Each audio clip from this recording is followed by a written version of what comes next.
to Long Island Retro here in the cradle of aviation in beautiful and sunny Long Island today. It's a gorgeous day and a really wonderful day to be at this amazing convention full of wonderful retro games. My name is Ash Said Hi, and I'm going to be your guide for the next probably like half an hour or so. We're going to be streaming all day, and I am super excited to see all of the amazing things that this show has in store for us. We've got cosplay, we've got panels, we've got an incredible, merch area. You know, any of your gaming needs, you want to take a look at what we've got. Let's take a little walk and see what is in store for us today. I am so happy to be here with y'all because there are a lot of cool things to see. And I mean, right away, if you need a strategy guide for a game, how many of us remember strategy guides and miss it? Like, I'm so serious. I remember getting a game and then getting into the car and cracking this open and taking a look and getting excited for the game that I was about to play. So they have got tons of stuff here at this vendor booth, which is amazing. So let's take a look around. I also see some really good cosplay too all around me. Everybody's here. They're buying some games. And let's see. Oh, we got some Gundam over here. Who over here likes to paint Gundam? These are really awesome. It's a great hobby. And oh my gosh, I already see some things that I want to look at over here. Nintendo 64. There is a green Donkey Kong Country 64, one of my favorite Nintendo 64 games right here, looking beautiful. And then, of course, classic. Who doesn't love Superman 64, right? Am I right? One of the best Nintendo 64 games ever. So good. Let's take a walk and see what else we can see here. Everybody is here. They're checking things out. You know, we got some Deus Ex, excellent video game for PlayStation. I love it. You know, I'm not really that stealthy though, so I kind of go in and try to kill everybody, but that's my strategy in the game. We also got some very awesome, look, check it out, these cool pins. We've got some cool pins, some amazing artwork here, and of course Gambit, who is like Gambit is a crowd favorite right now, especially with the new Deadpool movie, Deadpool Wolverine, right? Hey, how's it going? So I love taking a look at everything that's in the vendor hall. There's so many good things to see. You'll find so many cool people to talk to, and there's something for everybody here. Cause look, we've even got PlayStation 1 games. South Park, one of my favorites. I used to play this game a lot, especially multiplayer. That is such a good one. And I like this fun little DVD, CD holder. That's perfect for video games. And then, let's see. Oh my gosh. I already see some really cool games here. Mario is missing. The manual is missing, but Mario is going to be found by Luigi, apparently. Oh my gosh. So many good games here and so many cool things to see. So we're going to take a little walk and see what else is over here. Oh, wait a minute. Can we take a look at these very, very cute, look at these little cute, look at this, Bulbasaur, Charmander, you even got Among Us. Hello, did y'all make these? Yeah, I made them. You made them. They look so awesome. I love it. So many cool and unique handmade items that you can only get here at the show. It is really, really awesome. So why don't yes, oh, what is it? Is that Freddy Krueger? Oh my God. In the flesh. What can I say? Freddy loves a good 80s horror game. Oh my gosh, Freddy Krueger. I'm going to tell y'all right now, chat, I am a big scaredy cat, but that Freddy Krueger seemed kind of nice. Seemed very, very nice. You know what? Let's take a stop over here before we go into the free play area and check out some of these import games. I want to check these out because, first of all, look how beautiful these boxes are. Pristine condition, amazing games. Like you got Final Fantasy IV, you've got Phoenix Wright 1, 2, and 3. You've got Final Fantasy II, which I always get confused. Is Final Fantasy II like actually Final Fantasy IV here or Final Fantasy VI? is like actually Final Fantasy 4. I don't know. Somebody in chat tell me how that all works, because I always get confused. Hey, do you want to take a minute and talk to us about your wonderful booth here? I can. I am Rewind Arcade. I sell mainly Japanese import games. Yeah. Ranging from the Famicom to the Game Boy Color, N64, GameCube, you name it, we got it. Everything is pretty much in box, and that's what I love. I love Japanese games. Better box art and generally more affordable. So I love that. I love that. Yeah, and the boxes are always like in such good condition. Yeah. And I love seeing like the difference between like maybe the Japanese box art and the American box art, because sometimes they could be very different. Yeah, definitely. So usually better in the Japanese stuff. Yeah, in my humble opinion. Yeah, it's usually, that's true. Yeah. Wait a minute, before we go though, I have to look at my favorite game. Buster Groove right here. I know all of the songs. All of them. They're so good. One of my favorite games. And I also love how they have the Dreamcast right there, because our theme, of course, for this year's Long Island Retro is the Dreamcast. So that's very cool. Thank you so much, y'all. Thank you. So let's take a look over here. I see some really cool things. I see a AT-AT up there, a little Batman. I love how they do these displays, because you could tell they really try to customize everything, make it kind of feel like home a little bit, you know, make it feel welcoming, so you could come and sit down and relax and play a little while before you decide what you want to spend your money on, because by the end, you're definitely spending your money on something. I know that's right.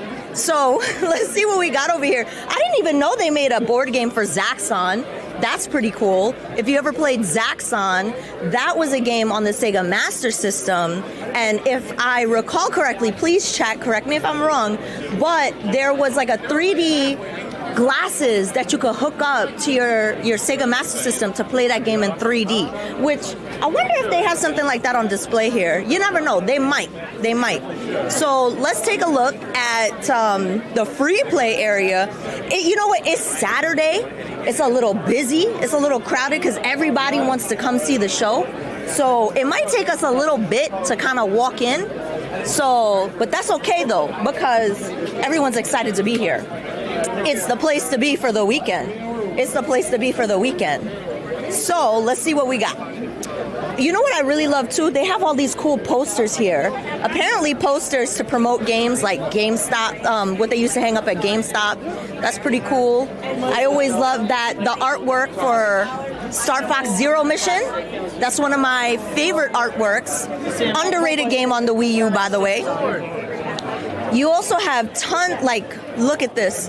Tons of games people are like leafing through, looking, seeing maybe what they're missing from their collection. Maybe they're trying to reclaim a game that they lost to time. That's always a good thing. That's one of my favorite things to do here, is like if I lost a game, trying to come like get it back. So that's a good place to do that right there. And then, oh my gosh, so we're stepping in now to the free play area. I'm telling you, there are tons of things to see here.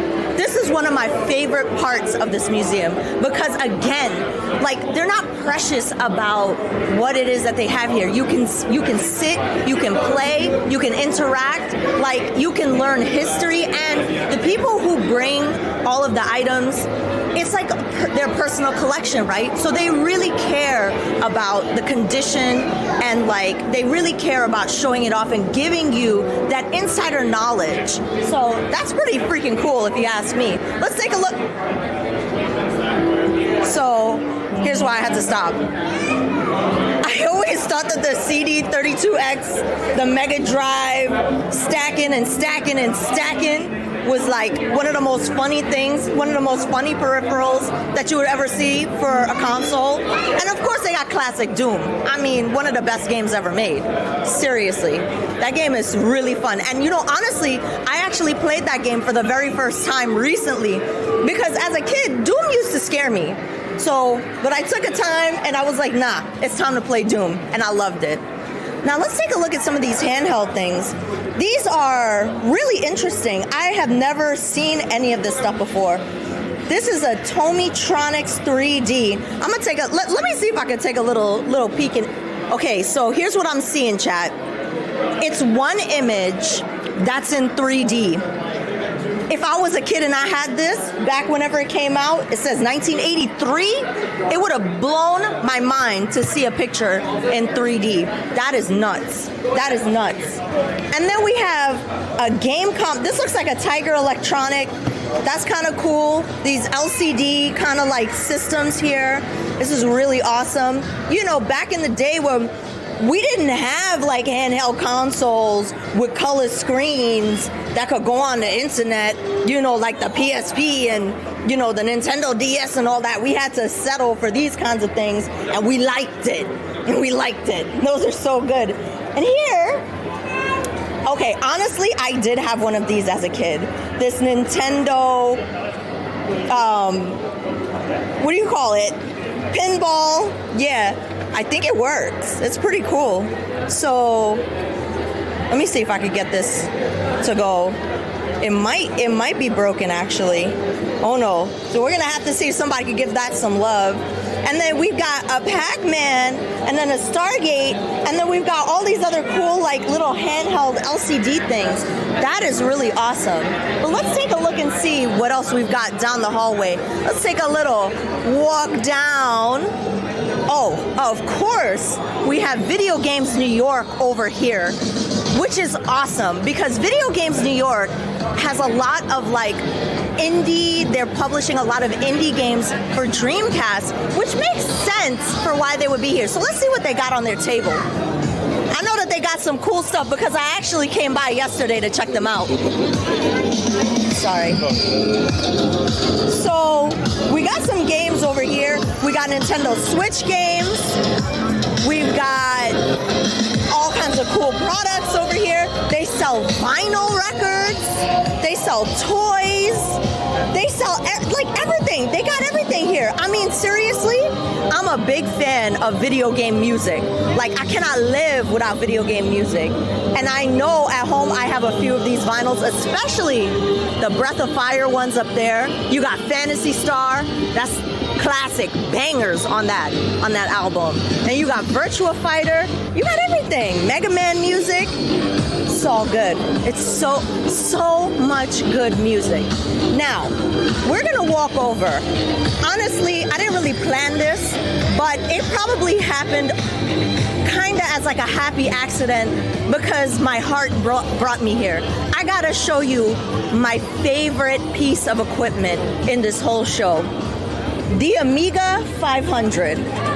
This is a computer that I grew up with, and I watched my dad play, you know, things like Dungeon Master, Eye of the Beholder, Leander, Lemmings, all of those games. And this piece right here, especially with these speakers and that monitor, is like so many good memories, full of like happy video game times with my family. So I needed to make sure I showed you this Amiga 500 here. That thing is awesome. You also got the Atari ST. And then another one of my favorite things right here, the Sharp X68000. This piece of hardware right here is one of the most beautiful computers I have ever played on in my life. Last night I took some time and I played Cotton. And the thing that I love about Cotton on this is that the keyboards light up with the music. And if you've never played Cotton before, it's what they call a cute 'em up. So it's like a cute shoot 'em up. And that thing, the visuals and the graphics are amazing. Right now, it looks like they have Super Ghouls and Ghosts. I think they have Super Ghouls and Ghosts on here. So if you take a look at this, you got this beautiful controller. Look at this with the Hudson B. You got the Hudson B right there. And then you got the Roland Sound. My gosh, this thing is like the cream of the crop. That thing is amazing. I love that you got the Amiga CD32. You know, I wish this thing got a little bit more love, to be honest. I couldn't even tell you like 5 games on it, but maybe I have a little bit of a bias. I love Amiga, so I always like to tell people about that piece right there. So that's a good one. And then you'll obviously see things that you probably never saw before, which is awesome. Hey, how's it going? So this is like kind of like the museum area where you'll see unique things that you may not get a chance to see all that often, right? Yep. Hey, do you want to talk about it? Sure, yeah, I'll be happy to. Hey, so what's your name? My name is Mike. Hi, Mike. Do you work in this section? Yeah, this is my section for today. Okay, so tell me a little bit about this section that we're So a lot of this is the museum area. So a lot of the stuff here, a lot of the content here, you don't really like. A lot of it is only released in Japan. Like this one here, this is a GameCube that has DVD function. The actual GameCube doesn't have it, because they have it on their own discs. But this one was released with a DVD function. It was only released in Japan. There's also a few other systems over here. Like over here, you have a Dreamcast. Well, sorry, a TV that has a Dreamcast built into it. And a few of these other systems are like that too. They have respective consoles built into it. That is amazing. I'm getting distracted because I see Bonk on the TV right here. I'm a big fan of Bonk. That game is great, but that's the Turbo Graphics, right? Yes. There's the disc, there's the port for it right there. Nice. That's awesome. Well, thank you so much for your time. Thanks for showing us around. You know, there's always really great things to see. Things to have fun around here at Long Island Retro. So Absolutely. Absolutely. There's so much to see, and I love it. Like, first of all, what is this keyboard controller here? That was it's a GameCube controller. Okay. It was used for one game, Phantasy Star Online. Oh, yes. I remember. That was like one of the only games that went online. Yeah. Well, worldwide at least. Worldwide. Right. There were some other like one-off games that had it, and there were also like a few GameCube games that had local area network, like Mario Kart, which is over at the Eon booth, and Kirby Air Ride had it too. Wow, that is so awesome. Yeah, I need to make sure I join in on that Mario Kart tournament. You gotta sign up if you want to fill so fast. Yeah, you can't win if you don't sign up. That's true. That's another thing that's awesome about Long Island Retro is that there's tournaments you can join. There is so many activities. The Poke Lab, where you can get Pokemon that you might have missed because they had limited distribution windows. There's so many things to see and do here. So one thing that I want to show you, let's take a look over here real quick. This is one of my favorite things, and it's brand new to Long Island Retro. They brought in this art exhibit. It's so cool. So, let's take a look. Over here, this is the actual artwork from the box art. And check it out. This is beautiful. This is the Federation of Free Traders Atari Home Computer box art. I think right here, I mean, who doesn't love Power Rangers, right? This is from the Milton Bradley board game box art for Power Rangers. And the thing that I love when you really look at it, you know it's the actual artwork. You can see the brush strokes. You can see everything, like all the detail that you might have missed because there's sometimes like, you know, little marketing things on the box art that they cover up all the nice art with. But now we get to see it full color in real time. We get to see like these pencil sketches. Look at this Sonic pencil sketches. This is amazing. You can see like the artists, like how they envision what they're doing, you know, like where they wanted the form to go, how they wanted to look. You know, maybe this was a practice and then that was like kind of the final thing. You know what I mean? And then here, I love this Mario artwork. First of all, I'm a big Nintendo fan, as you clearly see. But I really love the under pencil work here with the blue pencil. Man, that is so cool. And then you got the ink on top, you know, and then somebody else is probably going to color that in. It's really amazing. I love seeing that. And then here, Banjo-Tooie preliminary sketches and roughs. Like, look at this. Somebody's doing a color study here. They're trying to work out like what colors they want. And then here they've got like a study of different like emotions. Like what's the right emotion to fit what's going on here. So I could talk a little bit about this stuff because I actually studied art when I was in school. So I kind of have an idea of what's going on the page here, which is probably very helpful for this moment. But yeah, I guess that's probably why I love seeing stuff like this too. But here's one of my favorites in the whole show, Sonic. Oh my God. Sonic 2, Tails, Dr. Robotnik, In the Sky, In the Stars. This is the Mega Drive box art and promotional artwork for, it says Calendar Clover art. This is really, really cool. And then Sonic 1993, and then that Robotnik boss, I think that's like maybe the second or third boss when you're fighting Dr. Robotnik. classic. So that was amazing. When you come to Long Island Retro, you got to make sure you stop by this art section. It is really, really cool, and you'll get a lot of details for things that you might have missed in the artwork. So let's take a look over here. Let's see what's going on. I think we got some like retro computers in this room.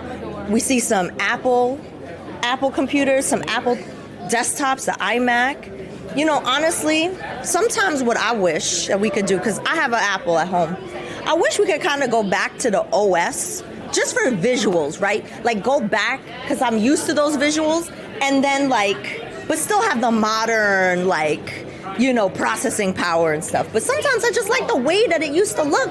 You know, somebody over here was playing chess. You got an Apple Plus. You got so many cool things to see in here. Let's see. Oh, I see King's Quest on the screen over there. Let's take a look at that, actually. I love this. King's Quest. I don't think I ever got all the points in this.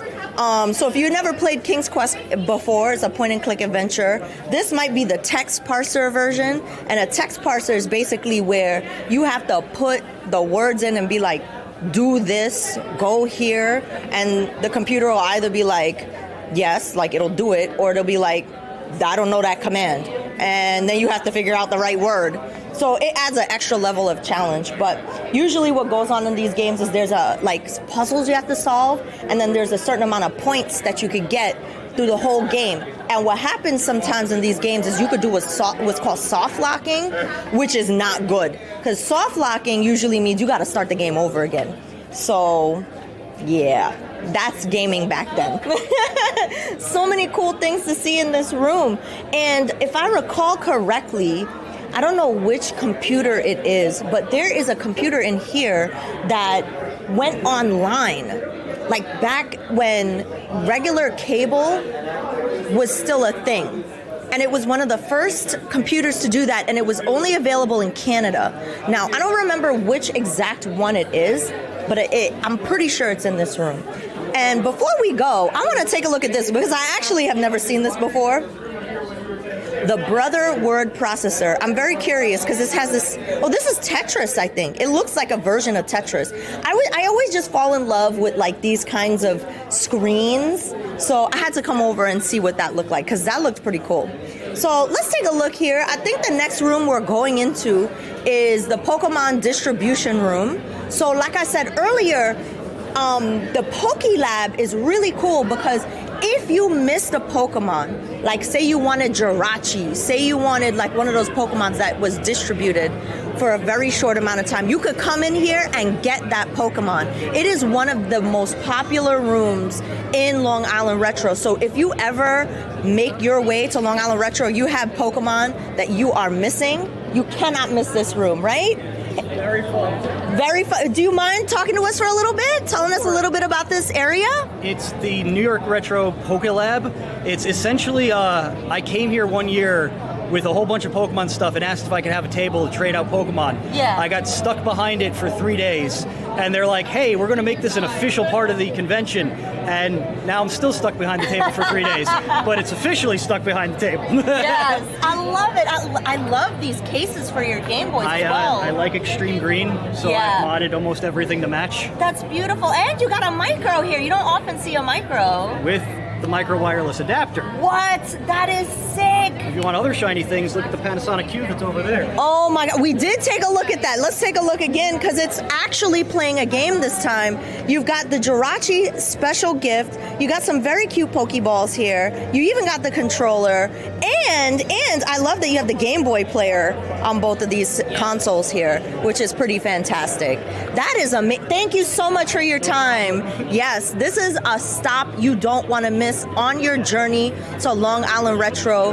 There's so many cool things to see, and this is definitely one of them. And it looks like we've got some Pokemon cards here. We got a Game Boy printer. You know, we've got some comics here, which is really cool. This definitely takes me back because, you know, when I was little baby Ash and I was getting into Pokemon for the first time, I definitely had these comic books And I don't know, sometimes you lose things over time, but that's what the magic is of coming to a show like this, is like coming back and experiencing those things that you might have missed or lost over time. So I'm so glad we got to do that. That was a little spark of joy for me today. And then we've got Pokemon Stadium over there. I love the Pokemon Stadium games because the mini games are just like so much fun. My favorite on Pokemon Stadium 1 is the Clefairy game, because the Clefairies, they sing this really cute song, and I don't know, it's just really fun. It's really fun. You know what I also love here too? The fact that we have these amazing computers set in the backdrop behind a lunar lander, behind, you know, all the space components featuring real history.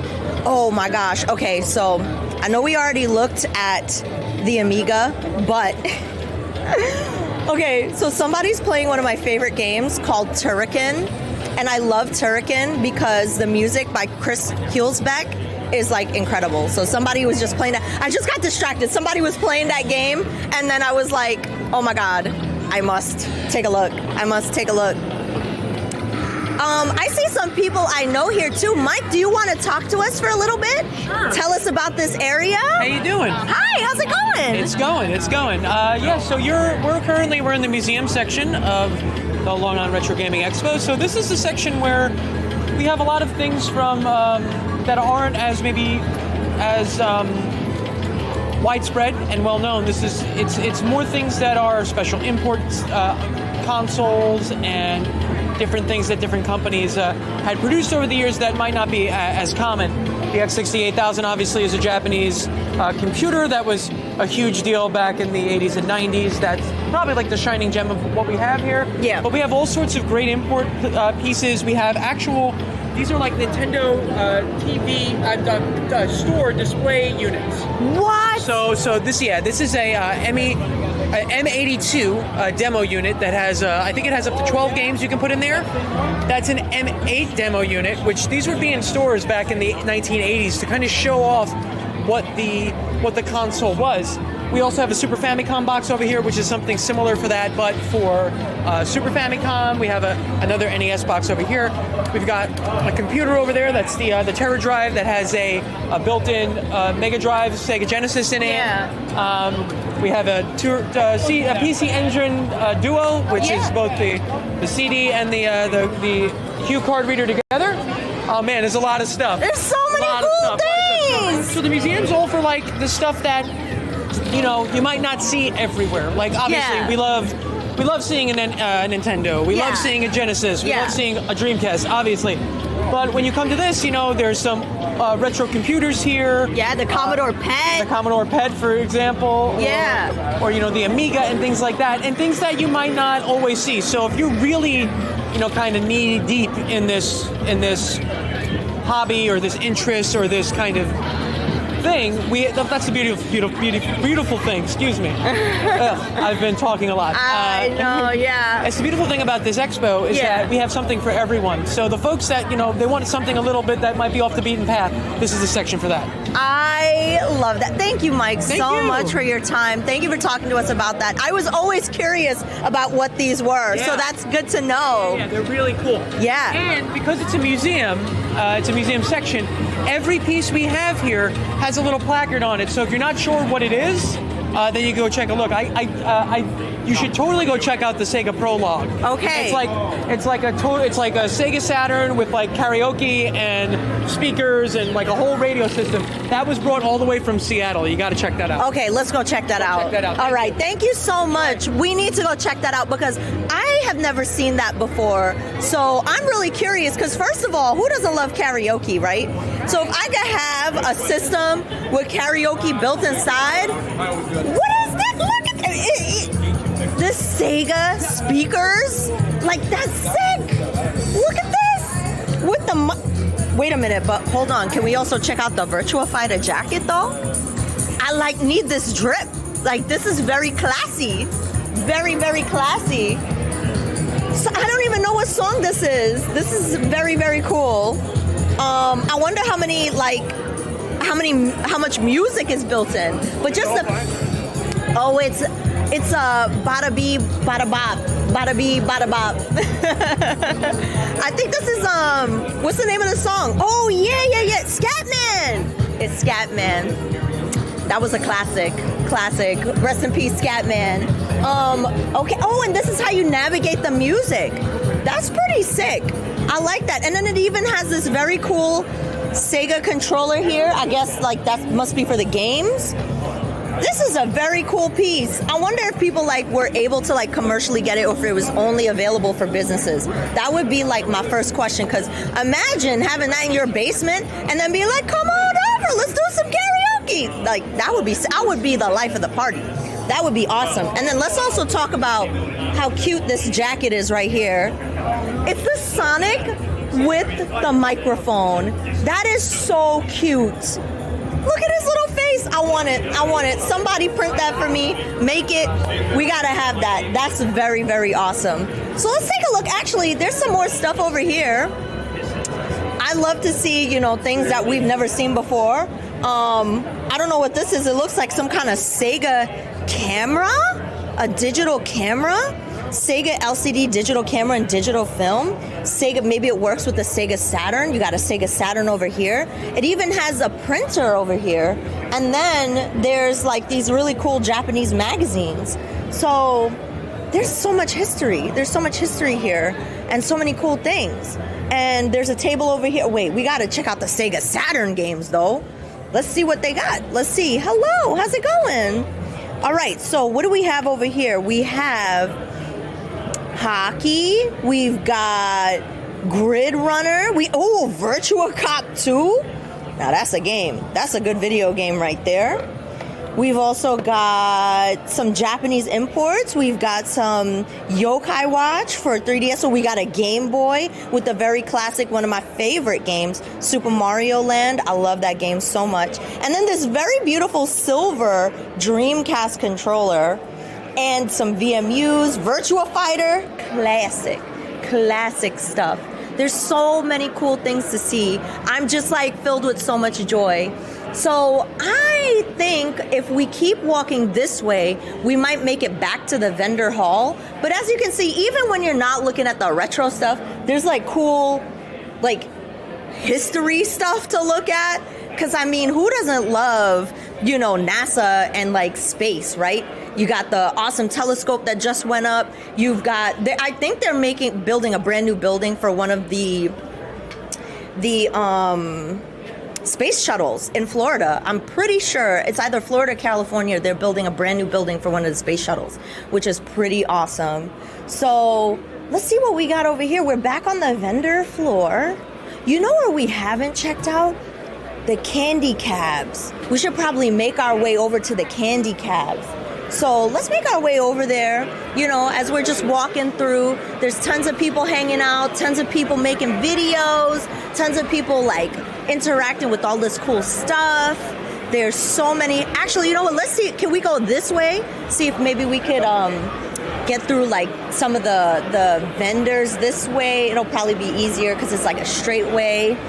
But yeah, there's so many cool things. Controllers to see, plush, toys. This is a place where you're going to drop a few $100s. I mean, I know I'm looking at things and I'm like, I need to go over here, get a Nintendo 64 game here, get a Super Nintendo game there. So many cool things to see. And also, we are right, did you notice we are right under the Blue Angels, like this amazing jet? It's really cool. Like, I love that this is the backdrop for this show because it makes it so interesting.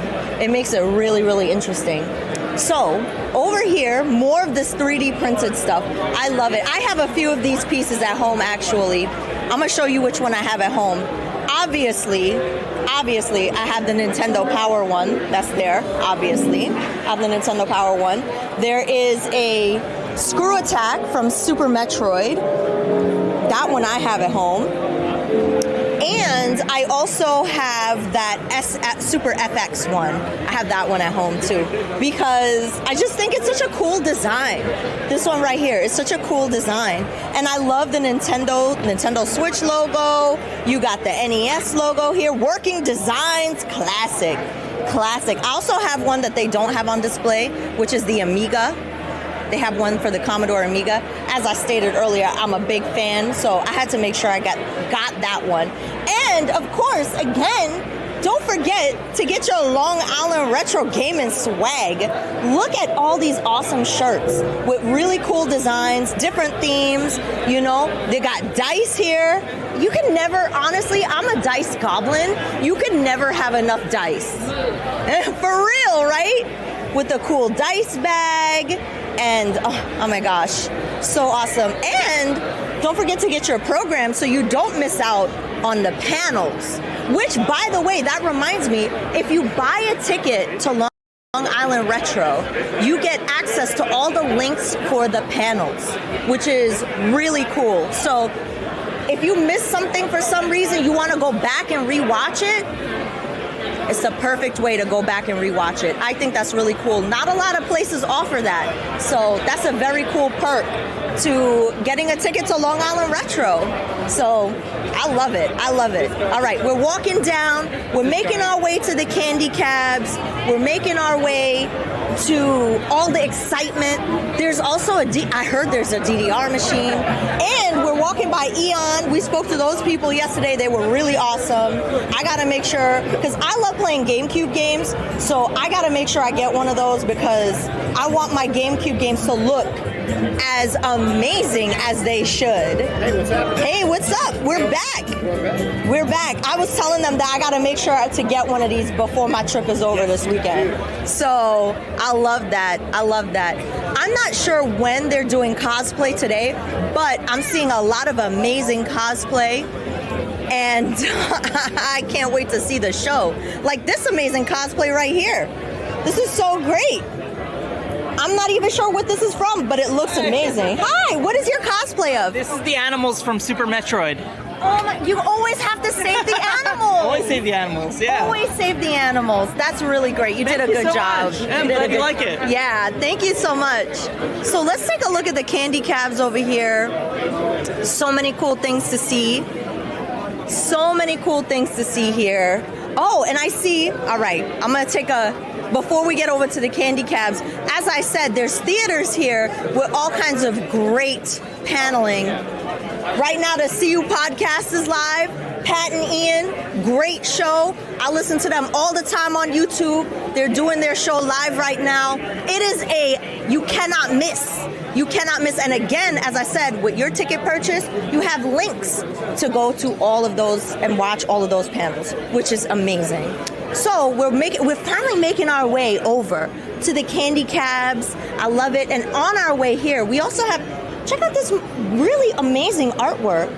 I love the Bowser Jr. I love the Meta Knight. Do you do these all by hand? Do you mind talking to us about it for a second? Sure. Tell us a little bit about your, oh my God, are you working on Diablo? Yeah. Okay. All right, personal story. I'm working on this one right now. I needed a break from this. I just played Diablo for the first time ever this year. The new one? No, Diablo 1. Okay. And I am a Loot Goblin and Diablo fiend. So tell us a little bit about your booth. What's your name and what do you do here? My name's Jess Lawrence, and I wood burn and then paint everything by hand. Yeah. That is so cool. So you etch it first in wood and then paint it in acrylic? Yeah. Awesome. That is so beautiful. How long will a piece take you? It depends. Some things can take me 2-3 hours. Some things could take me. I've been working on this since the last convention. God, okay. So, yeah. right. I'm taking my time. Right. It's a labor of love. Yeah. Awesome. Well, thank you so much for talking to us. Thank you. Got to make sure to stop by this booth. Please do not feed the cuckoos. I mean, I will probably sneak them a snack, but, that's me. That's me. Yeah. That's me. So we're going in here. Hello. We're going in here. More games. Now, this is amazing. The first thing you walk into, you're going to see pinball. And I mean, hey, everything in here is free play. That's the beauty, right? You got free play pinball. So if you're not that good at pinball like me, you can sit here and practice as much as you want. They have some really, really cool machines here. I love it. Sit, play, enjoy, have fun, learn a strategy or two, talk to somebody next to you, learn a little bit about pinball, and enjoy. I love that. Then, as we walk in, We've got DDR, you know. I'm a big DDR fan. My favorite song is Kind Lady. I will play that till the cows come home. But yeah, also Healing Vision. It's a great song. So I love to play DDR whenever I have the chance. And then you have some, this to me, I think, is a new addition. I've never seen this particular game before. It looks awesome. You got all these screens connected and then you got one in the middle. This looks really fun. It looks like you're playing as Gundam. And the controllers are awesome. Arcade controls. Oh, you got some arcade controls, you got some controllers. And you hook up, and I guess these people are playing against each other. It looks pretty cool. So we've got to check that out. This looks like Lucky and Wild. I've never played this before, but this looks cool. I guess one person's driving and the other person's shooting. So this is like a multiplayer. Yeah, exactly. You drive, I shoot. Exactly. So that looks kind of cool. I've never seen a co-op machine like that. That's pretty dope. I'm gonna have to find a friend to try that out. So let's take a look over here. We've got, these are like, I think this game is like a rhythm-based game. So you got like a little rhythm-based game section over here. Jubeat, I guess is what the game is called. And you got Project Diva, which looks like another really cool rhythm-based game. And then we've got Blast. Oh my God, now here's the best part. Look at the candy cabs. You got your shmups. You got all kinds of things over here. What I really, really love, look at this. You got like, these are, oh my God. Sorry, I didn't mean to freak out. But you got a Cute 'em Up over here, which is one of my favorites. You know, I love these kinds of games. It's really awesome. You got House of the Dead. And here's the thing, right? I know somewhere in this room is Street Fighter. Gotta be a Street Fighter 2. And the thing is, you're playing what feels like the background of Guile's level, right? Because of all the jets and everything here, which is pretty sick. Like, I feel like that's like the perfect place to play a game like this, you know? So you can sit down, hang out with your friends. And the thing that I love about candy cabs too is that some of them here, like, they're hooked up to each other. So you can play two players, one person sits on one side, one person sits on the other side, and you play versus each other. So let me see. I don't think I've ever sat down and played one of these before. I'm just gonna press a button because I love me these shmups. It is, I see. Okay, I was like, I wonder if that's cotton. It is cotton. Okay. This is a very good game. This is a very, very good game. So let me play for a second here and see how far I can get. So the thing about these shmups is they're really, really tough. You got to keep your eye on it. Oh, let me see. I had to press player one. Okay. So I'm going to leave that for next time because obviously I got to sit down and figure it out. But this has been such a good time hanging out with y'all. We're going to be live, like I said, all day long here at Long Island Retro. So my name is Ash Said Hi. I had a fun time hanging out with y'all. I'll be back later. So yeah, thanks for hanging out with me, and I'll see y'all next time. Bye.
And that one.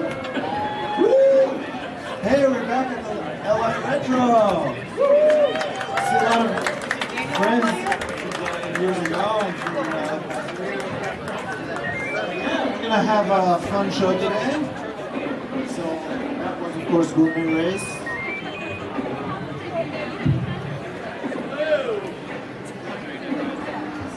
We're now going to play Super Build. We're playing Super Bell Hill from Super Mario 3D World.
So years ago we played at MagFest, which is Music and Gaming Fest, every year. So if any of you attend, a lot of fun. Also, Joel, the same producer, LA Retro, also shows up there. So we're gonna be there.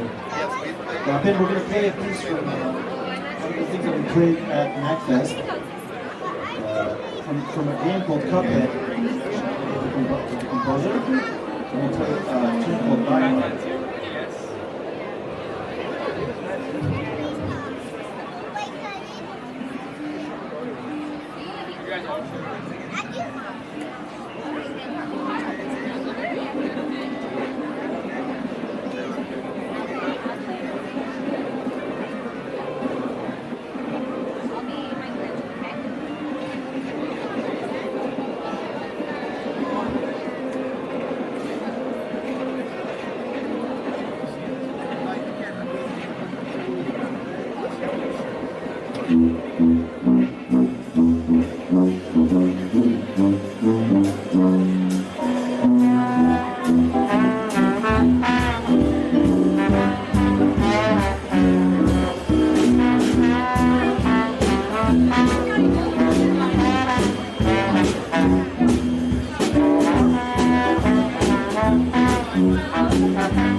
Don't mess with T-Rex.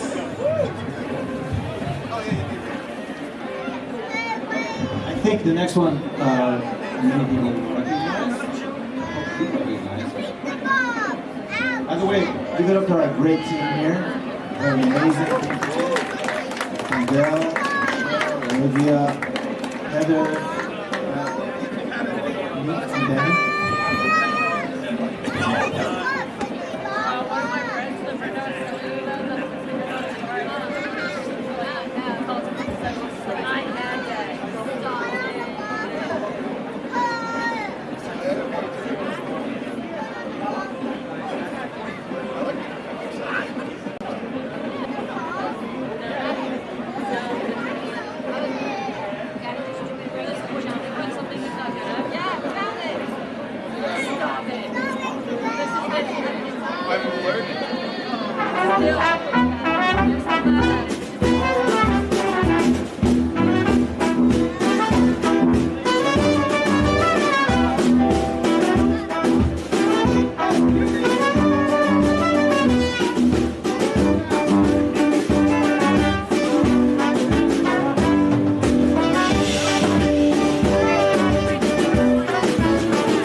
The next tune we're going to play is Tickle Steam, one of my favorite ballads from any video game.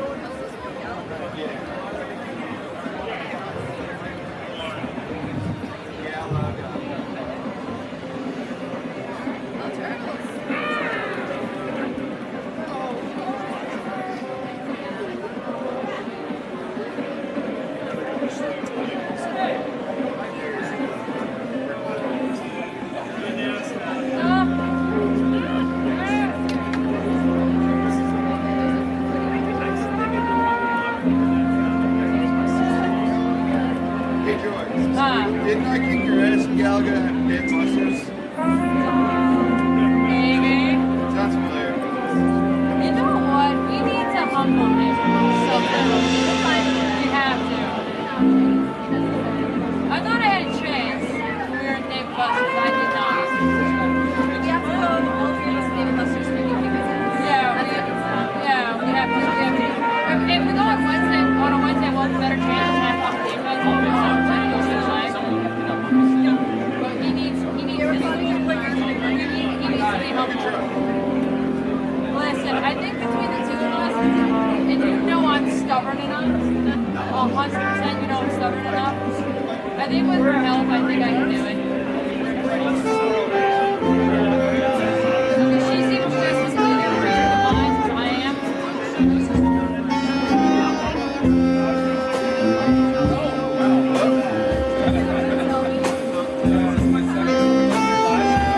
Like this, fire with this.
company that I think somebody would be interested in. Oh, the thing.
to join us for our next set.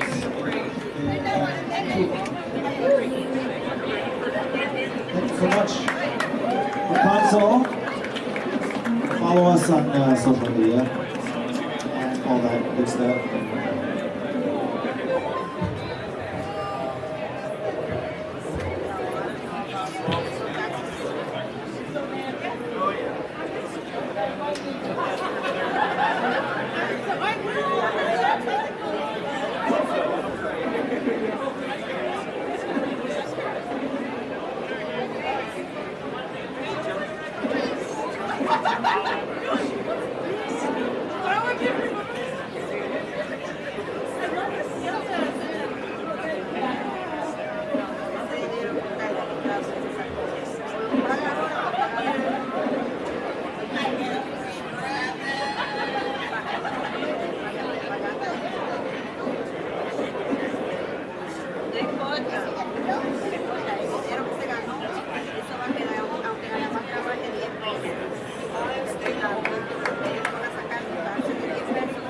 I don't think there's any reason for me to go mostly because it's going to be such a hassle for parking.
All right, I'm gonna go live now.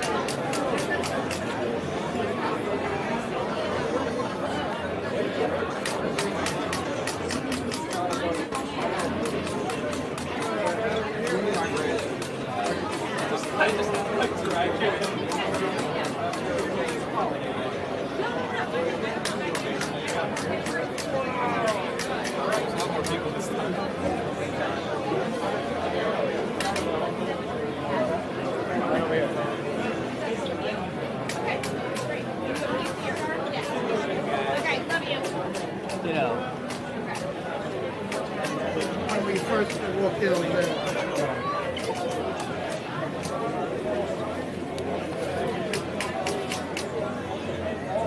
What's up, guys? It's E. We're at Long Island Retro Gaming Expo, day 2. We're live. Oh, I don't want you to fall. Camera almost fell. We are here again, day 2. We're going to just look around the show floor. It's pretty busy now. It's pretty packed. It's kind of like the peak time. It's about 2:40 in the afternoon on Saturday. So everybody's here. Everybody's here to check out what the vendors have, what video games there are. There's so much stuff. Ash showed you guys what was all over the convention floor. I'm going to go around to some of the booths and talk to some of the vendors, see what they have, and see what they like most about this convention, and see just, why people come here every year and why it's such a fun event. If you want to see any of the panels, they are live, but you need to purchase a ticket to see them, and you'll get a link directly to those panels. But yeah, let's look around. Let's see. First thing I want to kind of check out is, I don't know if you guys know, but this is Square Painter stuff. He's super cool. He uses squares to actually paint these 8-bit artwork, and he's been doing this for years, and I know him. He's a homie. He's a great dude. Want to be on camera?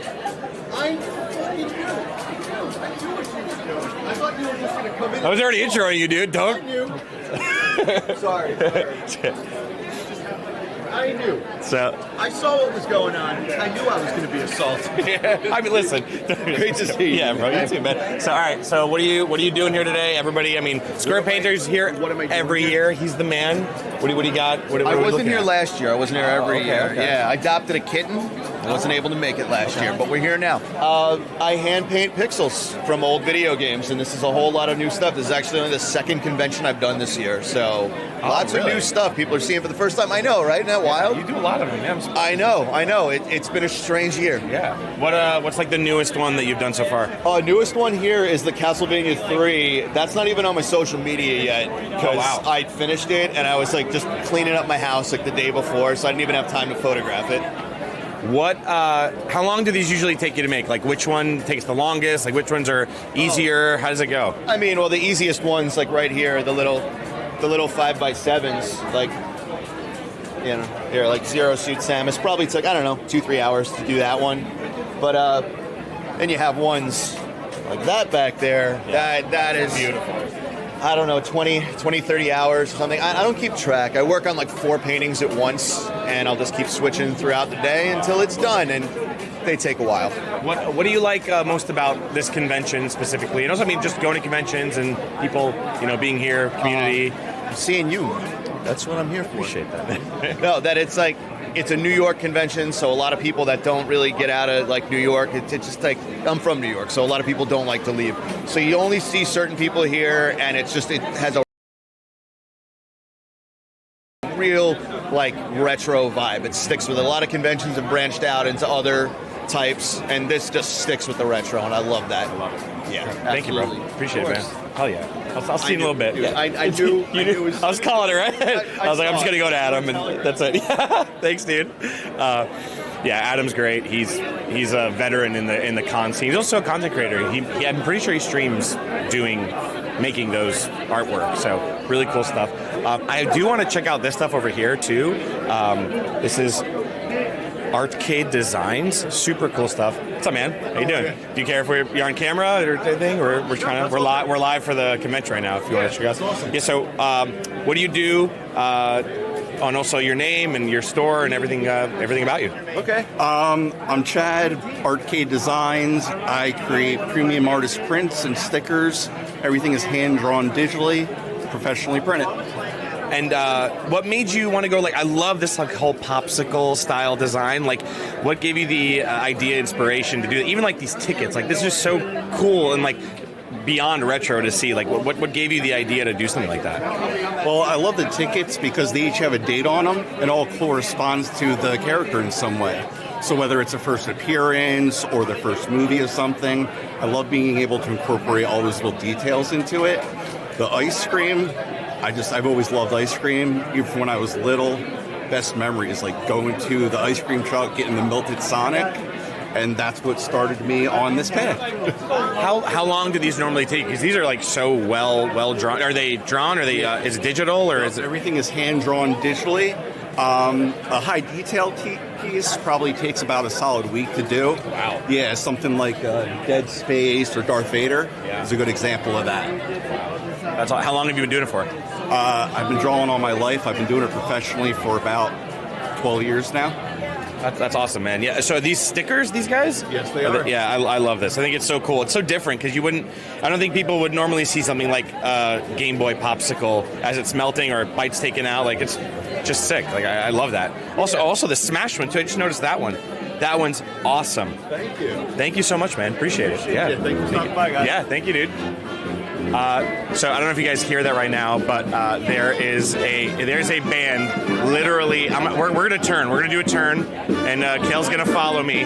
But there is a full band walking through. That is Console, if you can still hear me. But they performed earlier, and now they're doing a full tour around the convention.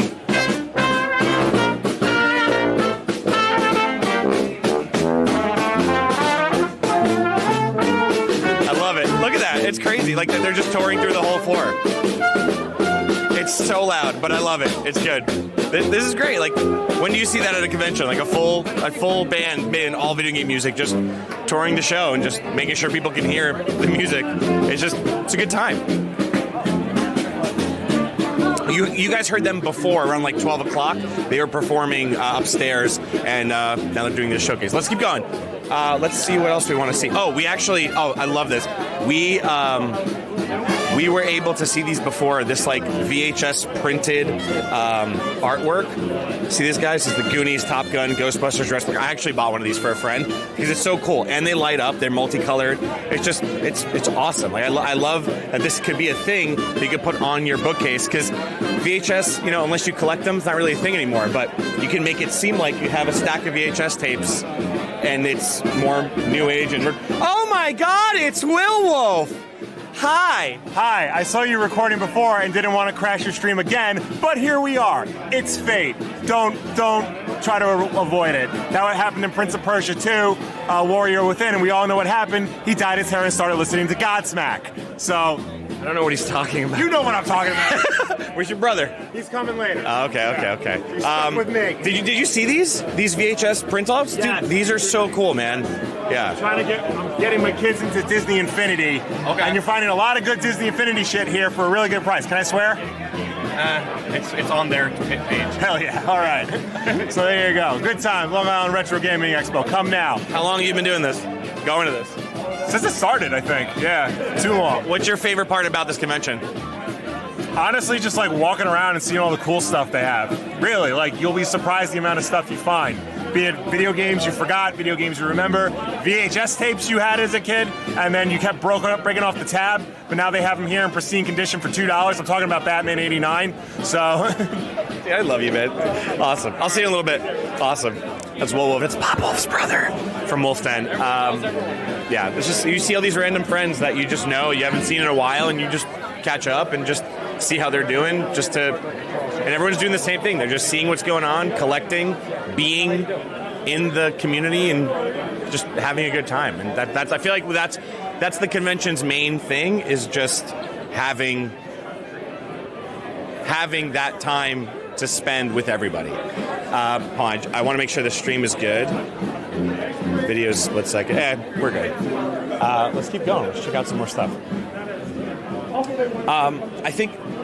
I think my favorite part, aside from seeing all the friends, is just being able to see stuff that you don't think you would ever normally see at a convention, and then go, oh wow, that's really cool. And it's very like pristine. Even the stuff that like doesn't seem like you would think it's in like good condition, you would have.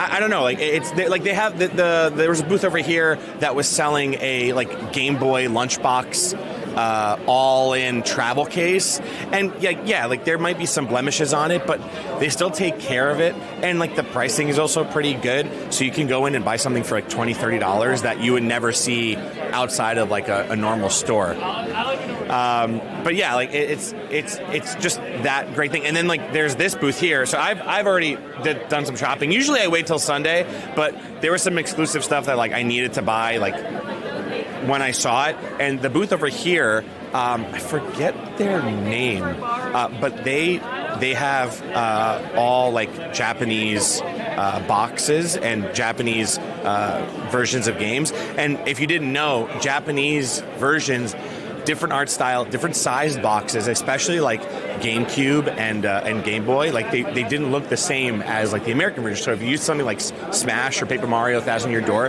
they look totally different. Like even something like this Zelda here, like this is for Famicom, and you'd be used to the one for NES, but completely different. But even Pokemon, right? Like Pokemon, look how cool those are. Like they just look totally different compared to what you're normally used to in America. And that's when we went to Japan, that was the whole thing. I didn't realize the box art was so much different. I just wanted to like have it all, because it's not just something you're not used to looking at. And that's cool too, because you would never think you would find that stuff until you come to a convention like this. It just doesn't. It's just something you would never think to even wonder about. But let's keep going. Well, let's check out what else they got on the floor. It is a little crowded, so I want to make sure we walk through and not get into everybody's way. So even like this stuff, there's like perler art, like as keychains. Like I actually started doing conventions making perler art. That was my whole thing coming in, and now, well, actually, is it even perler art? It might not even be perler art. Oh, it's not. It's like more like. What are these made out of? They're printed. Oh, so this is all. It's like 3D printed, or it's like. Oh wow. Do you care if you're on camera? Do you care? Okay.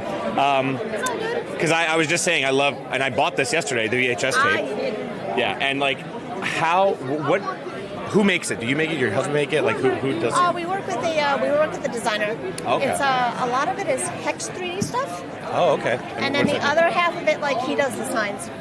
How long does it take to make? Like, what gave you guys the idea, especially the VHS one? I think that's so cool and different versus like logos. I don't know. It popped up one day. He came downstairs. He was like, "Look what I made!" And I was like, That's amazing. And now I want one set for each side of our mantle. For real. Like, I was just saying, like, you would never think. I don't have it yet. No one collects VHS anymore, or, well, people here do, but people, like, you never see them anymore, but you could make it seem like you have them on your bookcase or however. It's just a cool idea.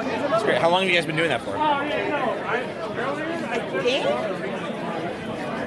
about 3 years now we've been doing the printing. Wow. And do you normally do the Long Island Retro Gaming Expo? Oh, yeah. What do you like about this convention more than like other ones, or just what's good about it?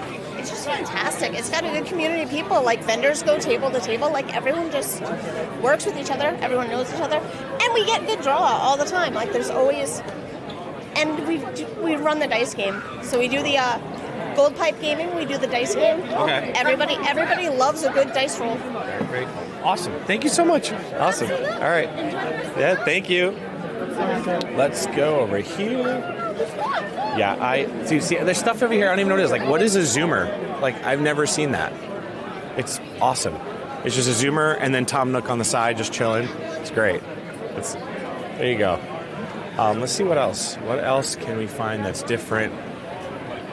It's even like Tomb Raider 2 up there. I had like a weird infatuation with lunch boxes, and that's something I want to collect. But like, it's the type of thing where you don't have space for it, and you wouldn't. I don't know. Unless you had a lot more room, it just doesn't work. But that's always been something I wanted to collect. Maybe, who knows? It could happen. Let's see what else they got over here. Oh, this is a different booth, but this is still awesome. Oh, I saw this where Mario was missing. I saw that before. No manual. Super Mario Strikers. Guitar Hero Smash Hits. Legendary time. What is happening? I just keep hearing new music. Oh, there's just so much, like, where are they even performing? I don't even know where they're performing, dude. Like, that's the best part. They're back up top where they were. All right, cool. Let's go over here. Let's go here. Artisan's Nook. It's like, dude, it's crocheted characters. Like, this is sick. Like, look at this. Literally fight pads crocheted. Someone made this. It's like, these are handmade, beautiful little pieces of art. Pins, everything. I love this little Pop-Tart. This little Pop-Tart baby. I might get this. This is so cute. I love this. This is awesome. And then literally, as I'm talking about it, VHS just all here.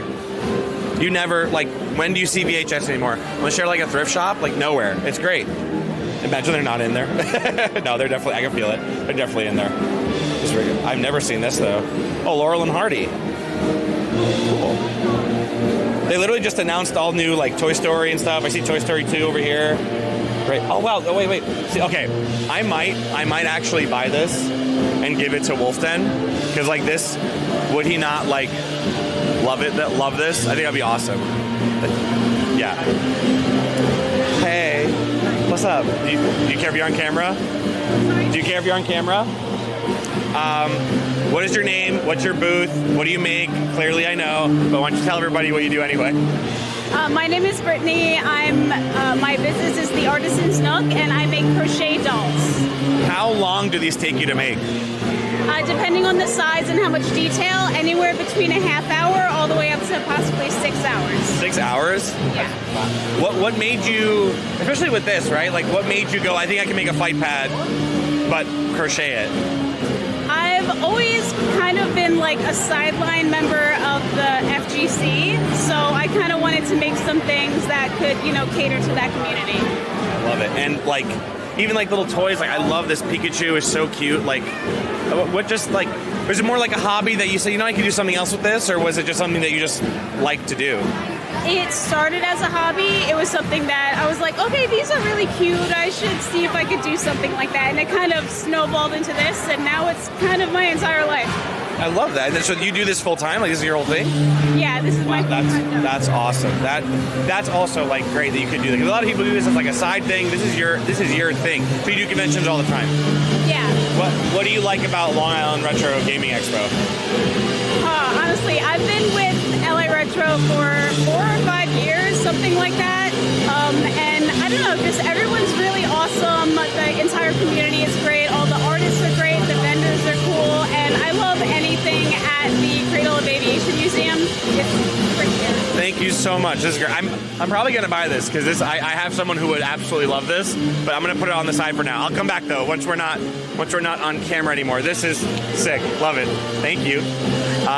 Yeah, this is great. Like, all these pins, like everything here. Bloops, dude. Bloops, pins. That's ridiculous. Oh my god, look at this Mario. I kind of want this. Like, I started wondering, like, should I start doing brooch? Like, if I wear a suit or like a polo, do I wear like a little brooch type deal? And do I put some freaky thing like like this Darkwing Duck bloop on it. Yeah, maybe. We'll see. Very cool. Yeah, full of artists, full of just cool people who make cool stuff. And like it's everywhere. It's all here. Anywhere you look, you can find something cool. Oh my god, there's so many. Wow. I think I have to find one for my dog. We'll see. But yeah, guys, this is Long Island Retro Gaming Expo. We'll be live all day. We have a lot more going on. While the band's playing, we'll probably cut to them in a few. You guys see them more. 8-Bit Rip Brigade is playing tonight at 8:30, so you don't want to miss that. And again, if you want to do any of the panels today, you have to buy a ticket. If you're not coming to the actual convention, if you buy a ticket, you will get a link to a stream to the actual panels.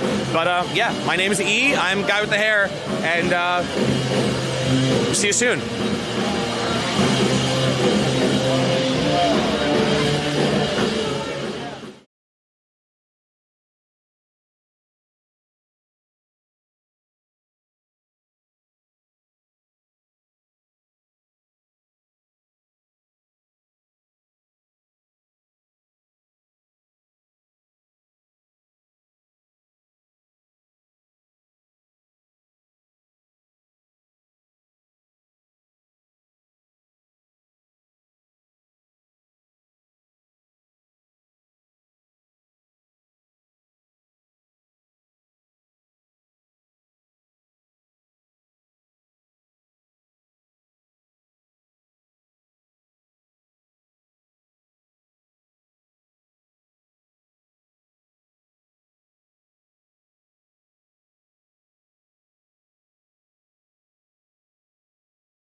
to Long Island Retro here in the cradle of aviation in New York City. My name is Ash Said Hi, and I am so excited to chat with you all, to walk you through this amazing and incredible show. We are here in the tournament section. Let's take a look at what is going on right now. I don't know what tournament is happening. Apparently earlier there were some Mario Kart tournaments. There were some, I think it was like Mario Kart Double Dash, Mario Kart 64. So let's find out what's going on here. Hey, what tournament's happening right now? We are getting ready to put on Soul Calibur 2. And what else? Windjammers? Windjammers at 6. Windjammers at 6. Windjammers and Soul Calibur 2. Okay, do you like playing Soul Calibur 2? I don't play Soul Calibur 2. I do. You do? Awesome. Yeah, there's a lot of people who like Soul Calibur 2. Yeah. I love it. I love it. I recently played Soul Calibur 2 for the first time in a long time on the GameCube. I think that's one of the best versions because it has Link in it. That's my favorite. So let's take a look and see what else is set up over here. Obviously, again, we're in the amazing setting of the Cradle of Aviation Museum, and they are setting up, they're signing people up. They are getting their controllers ready. They're getting their hardware ready. Everybody is super excited. I'm sure that there's a prize for the tournament. Who knows? You know, and I'm sure there's people over here practicing. There's some free play going on over here. We've got Shaq Fu on the Genesis. Classic video game. I mean, sometimes people talk about, I don't know how much they don't like that game, but I personally think it's kind of fun. I love janky video games, so that's always a plus for me. And then we've got, I believe, Marvel versus Capcom, the definitive amazing fighting game, Marvel versus Capcom, which is amazing because, obviously, as you all know, on the Dreamcast, those versions are very close to the arcade version. So those are the versions of preference for players who like to get good on the arcade cap, especially if you have an arcade stick. And then over here we have some Nintendo 64s being set up. You know, one thing that I love about this is, you know, if we need to change anything around, we need something to happen immediately, we could just hook up a system. We got TVs. We could just hook up a system and make it happen. So I hear some applause going on over here. I need to see what's going on. I think some people are over here playing. I see some Smash Brothers going on. I see Windjammers getting set up, which is awesome. I also see some more Smash Brothers over here. Okay, it looks like you kind of got a mix of Smash Bros. And Windjammers. Honestly, I've never really played Windjammers before, but I've heard a lot about it. I think they recently did a remaster or remake of it recently. But Smash, I will play that all day, honestly. Especially the GameCube version. That is my favorite. I love that game a lot. So we're just going to take a look around and see. You know, we got a crowd, you know, a little bit of crowd spectating. You know, there's always something exciting going on. It's really, really cool to see that people can come here and participate in a wide variety of activities because Long Island Retro has it all, you know? Like I said, tournaments where you can win trophies, you can win medals. Actually, I met someone earlier who won a medal last year and they brought their medal back and was like, listen, I'm the reigning champion, you know? Look out for me. I'm coming back to win again. So look out for those people because I'm sure they're coming back to reclaim their prize. So let's take a look. Let's take a look and see. So let's take a wrap around back so that way we can see what else is going on in this section. Oh, I see them setting up Mario Kart 64. That is one of my favorite games. Mario Kart 64. Look at the gold Nintendo racetrack logo. I love this game so much. Whenever I play Mario Kart, welcome to Mario Kart. Whenever I play Mario Kart, I love playing as Yoshi. That's my ride or die. Yoshi is my ride or die. I love playing as Yoshi. Battle mode in Mario Kart 64 is the absolute best. No one can tell me otherwise. I mean, Super Nintendo battle mode is good, but Nintendo 64 battle mode is chef's kiss. It's amazing.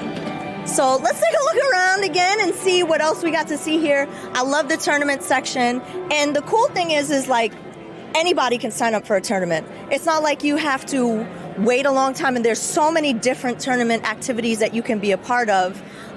So if you want to come down and enter a tournament, make some new friends, learn some new strategies from people, this is the place to go. In fact, you know what? Let's take a look over here. I think I see some people playing Soul Calibur right now. Let's take a look at some Soul Calibur. Yup, we got someone playing as Yoshimitsu. I think I just like saying the name Yoshimitsu. It's so good. Oh my gosh. So wait, are you all practicing for the tournament? Do you mind talking on camera for a little bit? I don't mind talking. Okay, tell me about what's going on. So we got this tournament going on for Soul Calibur 2. We're just doing casuals now until it starts in about 15 minutes. Okay. Yeah, so that's what's going on. Awesome. Do they usually give out like a medal for this particular tournament? I think there is going to be prizes for top 3. Oh, there's prizes for top 3. You'll love to see it. Tell me about this arcade stick that you got. So this is a Kwanba Obsidian. It's got Zabuza on it from Naruto. I had some friends customize it. Yeah. So it has the art with the little bubble top. Yeah. I love it. I gotta say, I love the color scheme too. Thank you. And I want to say, I have this is a Brook converter. Ooh. So if you want to play Soul Calibur 2, it's mostly on PlayStation 2. So if you want to play on a stick like this, getting a converter like this is good for that. There you go. Good shout out. Yeah. Good shout out. I'm not being sponsored by Brook in any way, shape, or form. Not sponsored. Well, thank you so much for your time. Thank you for sharing a little bit about what you're doing here today. And I hope you have fun at the rest of the show. Thank you. Awesome. Wait a minute. Can we just stop? Because I see a friend. Is it okay if I talk to my friend over here? Oh my gosh, ask that out. Oh my God, it's 88-bit. Hello. It's very nice to see you. I just got some video of you doing your thing in action. Oh, wow. Thank you so much. Well, please tell everyone what you're here to be doing this weekend. Yeah, I'm here to play video game music on piano. I did a concert last night already. Nice. And I have one coming up tomorrow at noon on Sunday. Okay. So, do you know what games you're going to cover in your concert? Yeah, a lot of random stuff. We've got some Breath of the Wild, some Marble Madness is one of my favorites. I was going to say, is Marble Madness making a reprise? Yes, it is. It's one of my favorites. Mega Man 2 is up there, Super Mario 64, so awesome. All kinds of stuff. And then at the end, I do a little, just throw out songs at me, throw out games, and I do a little medley at the end. Remind me, do you do Rygar? I do Rygar. Yes, I do remember I didn't that. program it this time, but I do love Rygar, yeah. Awesome. That's a deep cut. Awesome. Well, thank you so much for talking to us. It's so nice to see you. I'm glad. I can't wait to see your music tomorrow. We got to make sure that we at least stream a little bit of that, Stop on by. Yeah. Are you on Twitch right now, or are you? No, we're on YouTube, right? YouTube. YouTube and Twitch. Okay. Well, there you go. Yeah. Awesome. All right. Yeah, nice to see you. See, and again, I would like to emphasize the friends you make here, they come back and you come back and you share those memories, and it's always a good time at Long Island Retro. And I also want to say that anybody who buys a ticket, you also have access to all of the panels, which is so great, right? It's so awesome. So let's take a look over here. We got some more people playing Soul Calibur. Yeah, we got Cassandra, we got Yoshimitsu. You know what I also love about Soul Calibur, honestly, is that I am not really good at fighting games. I'm going to be honest, I stink. Street Fighter, I tried, no good. But Soul Calibur, I feel like anybody can pick it up and play. And the great thing is that, well, at least on the GameCube version, you can set the difficulty, and it goes from very easy all the way up to super extreme difficult. And you can work your way up to those very difficult levels. So that's why I feel like this game is great for anybody at any level who wants to get into a fighting game. And it's fun. And the voice lines are fun, and the endings are cool, and everybody has a cutscene at the end, and it's just a great game. I can't say enough about Soul Calibur. It's an awesome game. So yeah, this is really great. This is really great. We got some CRTs over here on the ground. One thing about CRTs is that they're resilient. They're resilient. We got some... No, don't kick the CRTs, okay? Don't kick the CRTs. We got to give them love, you know? How else am I going to play my Super Nintendo games if we don't preserve them? We need them. In fact, I would love to see a company make new CRTs so that way, if I still have my Super Nintendo or my NES or my GameCube, I have something to hook it up to, you know? Instead of like scrounging around, you know, a marketplace looking for a new old CRT. So, yeah. More CRTs, please. All right, so let's take a look and see what is down here. That's the thing, like, you can walk around Long Island Retro and find so many things that you were like, wait, I thought I saw everything here. I thought I saw everything, but I didn't. So what I want to show you, actually, is one of my favorite sections. I did show you the Amiga earlier and the Sharp X68000. That's like my number one section. But here's my like number 1.5 section. It's the RPG corner. I could not do this show for you today and not share RPGs. Kupo Corner. Kupo Corner, and of course appropriately named because Kupo from Final Fantasy, you know, makes perfect sense for the RPG area. So what do we have over here? We got Lost Odyssey. Now let me tell you something.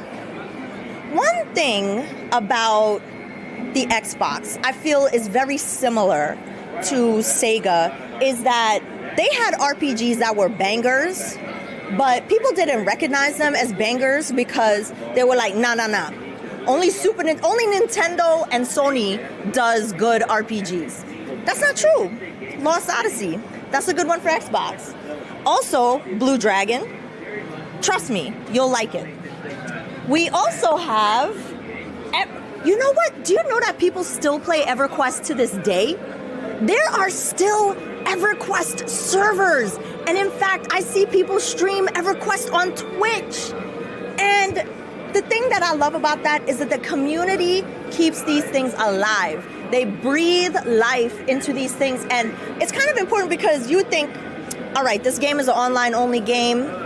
So how are we going to keep it going if the devs don't have money to keep it going? Well, that's why people, like the community, keep these things alive. And I love it. So you have that.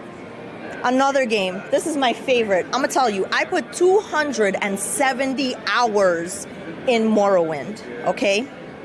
Morrowind is one of the best video games out there. It is awesome. I love this game so much. You can pretty much do anything. And if you want to turn into a vampire, you can. If you want to be a Khajiit and, yeah. Do not be a Khajiit in Morrowind. Do not be a Khajiit in Morrowind? Oh my gosh. Can you tell me a little bit why you think that way? If that's okay. Lore reasons. Lore reasons. That's a good answer. That's a good answer. Enjoy the game. So you got Final Fantasy V. You've got amazing story, amazing music, brilliant sprite work. And then you go from Final Fantasy V to Vagrant Story. Vagrant Story is actually a really awesome game that I feel like is underloved. The artwork is brilliant, but this game is very difficult. It does not hold your hand, and there's a lot of grinding in this game. I recently watched someone play through this game, and I was like, dag, I forgot how hard that game was. But it's excellent. Another game, Lunar.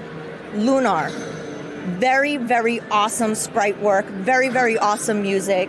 Love this one as well. And then you got, I was literally just talking to somebody yesterday about Phantasy Star 4. Another excellent Genesis RPG. I feel like the Sega Genesis does not get enough love in terms of people knowing that it had really good RPGs. The story in this in particular is excellent. And then we're going to come down to the final games in this section here, which is Golden Sun. Golden Sun is an excellent, excellent Game Boy Advance RPG. There was Golden Sun 1, Golden Sun 2, And I just love the story. I love the magic system, everything about this. And in fact, you could I think, if I recall correctly, you can now get this game on Nintendo Switch Online. So if you never played it, you don't have the Game Boy Advance cartridges, if you have a Nintendo Switch with Nintendo Online, you can play that game. So it's awesome. I love it. And I think what we're coming up to with the next section here is the puzzle area. So you've got Dr. Mario. Oh my gosh, you've even got like a Sega Master System puzzle game that I've never seen. Let me tell y'all something real quick. Quick story. The Sega Master System is one of my favorite consoles of all time. Another console that I feel like, at least here in the United States, did not get enough love. If you ever see Sega Master System games, get them, play them. Sega Master Systems also come with built-in games. So there were 3 different models. Each different model had a different built-in game. My particular Sega Master System has a maze game built inside. It's called Snail, and you got to move through the maze as a little snail. But each one had like a different built-in game configuration, which is really cool. So yeah, make sure to check out Sega Master System stuff. And we got another CRT over here with some NES games. And then as we walk over here, I think we're walking into the PC free play area. So we're going to take a look over here and see what games they have in the PC free play area. And then one of my other favorite areas is coming up soon, which is the LAN party area. I love that section because I love me some Unreal Tournament. Such a good game. So let's do, oh my gosh, wait. Can we just talk about how Apogee is having a moment right now? First of all, this is Wacky Wheels, this classic Apogee game. But if you didn't know, Apogee is still a publisher and has recently been publishing some pretty incredible games that are available on Steam.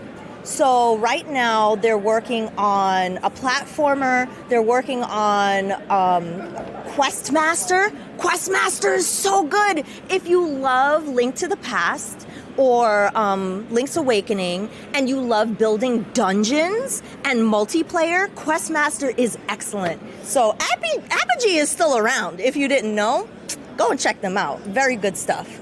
Let's see what we got over here. SWAT 3. Now, I just want to talk about real quick this beautiful compact monitor. Just the clarity and how sharp all of the text looks, everything about it. I don't know, I love the color scheme.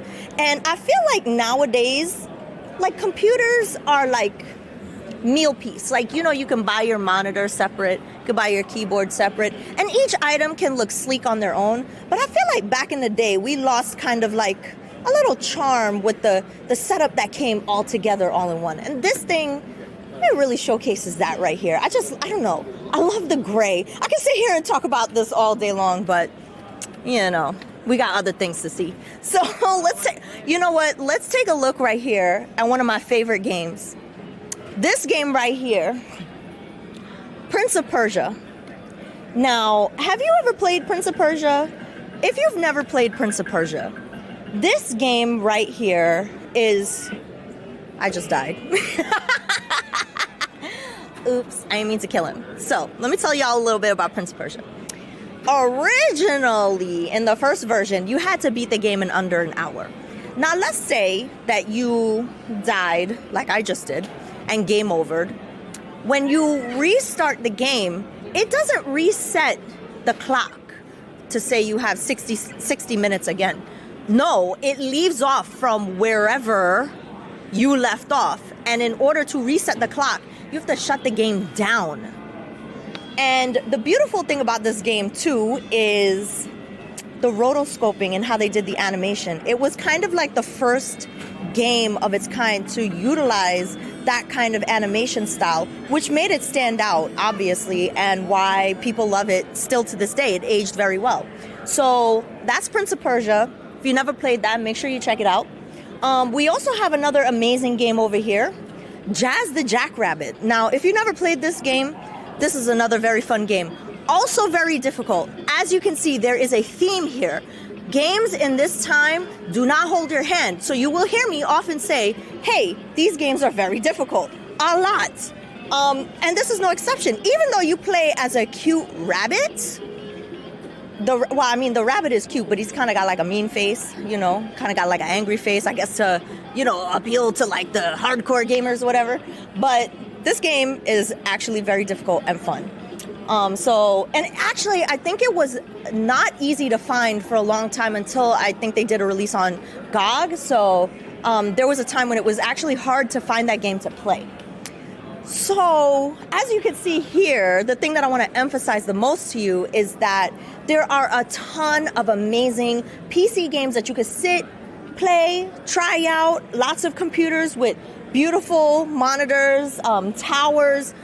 I don't even know, the towers they built today, they don't look like this. They're all RBG'd out, So there's a certain charm, I feel like, to these towers that we don't get anymore. One game that I also want to call out that's over here. Hold on. We got my favorite games are over here. You got Duke Nukem. You got Diablo, okay? Let me tell you about Diablo and me, all right? I became a loot goblin when I found out about this game. I love this game so much. I beat it, and then I immediately started a new character and played it again because it has that replayability. And depending on what class you choose, it can really change the way that you attack the enemies and play the game. So it's just fun. And the music, oh my God, the music is so good. Like, I would love to get a vinyl of Diablo music. So there's Diablo right there. Love that. All right, here's another one. That's a banger. I cannot pass it up. The Sims. Please, somewhere out there, EA, I don't know, whoever needs to hear this, please bring back The Sims so we can find a way to play this again, please. Because as far as I know, it's very difficult to find The Sims unless you have like a CD with a CD-ROM drive and you install the actual game onto your computer. I don't know how else you could play it other than that because you can't get it on Steam, but I love this game. And I mean, chat, I know nobody in chat can tell me they never made the room, locked the sim in there, deleted the door to see what would happen. I know everybody out there did that at least once. I know you did. Don't even deny it. So the thing that I loved about The Sims that I used to do, always the Rosebud cheat.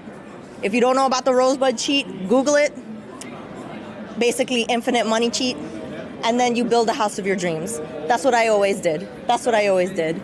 So let's see what else we got over here. I love looking at these video games. Classic. We got videos that show us a little bit about, history of games. That's pretty cool, Awesome. Oh my God, Baldur's Gate. Chat, Baldur's Gate is an amazing video game. I'm actually playing through Baldur's Gate for the very first time right now. And I know there's lots of people out there who are playing Baldur's Gate 3. Baldur's Gate 3 is a thing.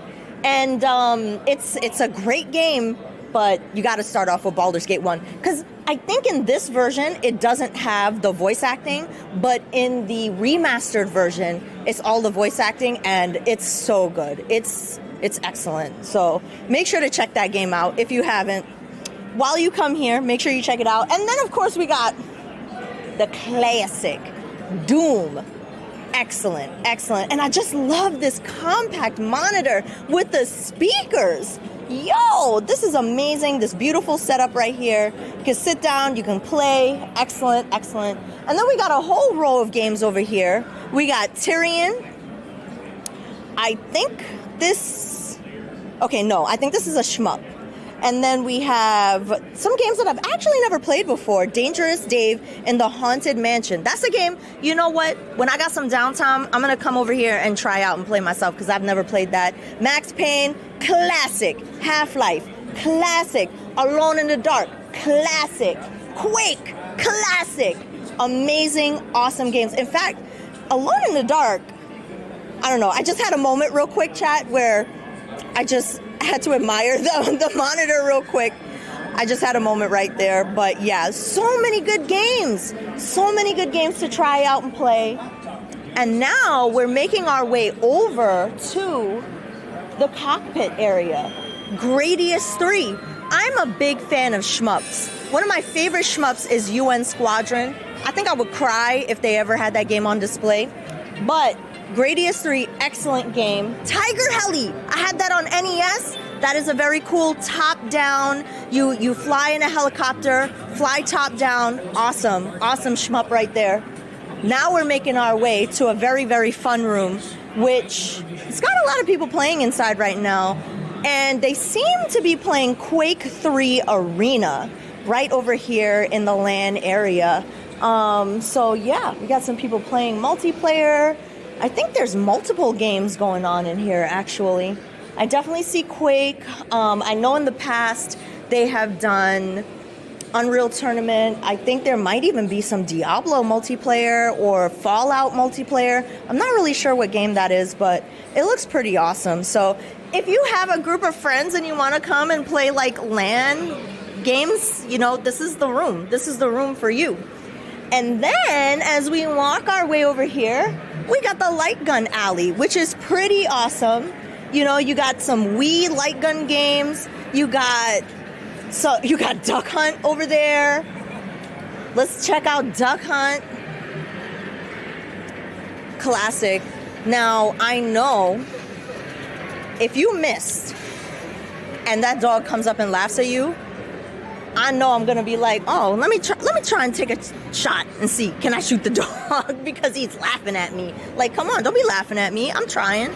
Missile defense right here. So you may be wondering, I'm not sure if it shows really well, but on the camera, well, without the camera, like looking at it how I'm looking at it, the screen is kind of shaking. And the reason for that is because you're actually supposed to be looking at this game with the special 3D glasses that I mentioned before for the Sega Master System.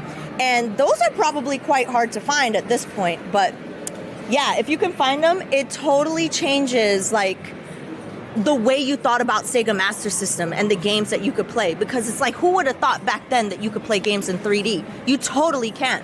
So that's really freaking cool. So as we walk over into this next area here, there is going to be the setup for the car racing games. Let's take a look. Let's take a look and see. We got some wheel setups. You know, we got Forza. Amazing. Gran Turismo. That is an awesome game. I feel like Gran Turismo and Forza kind of changed, you know, the way we look at car racing games, because they made them look so, like, realistic. It's like really, really, really good technology there. We also got, I love this, Outrun. Look at this arcade cabinet here. Beautiful.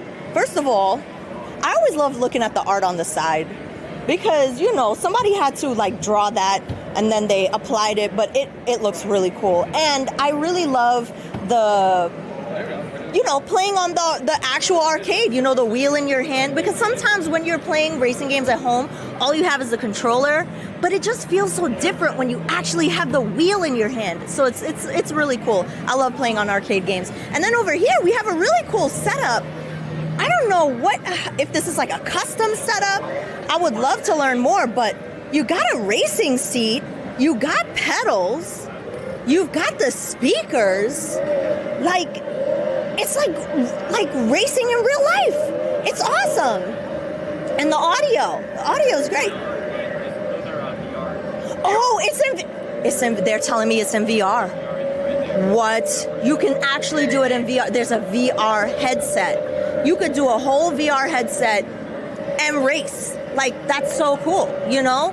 I love that. For the racing enthusiast. And you know what I also love too?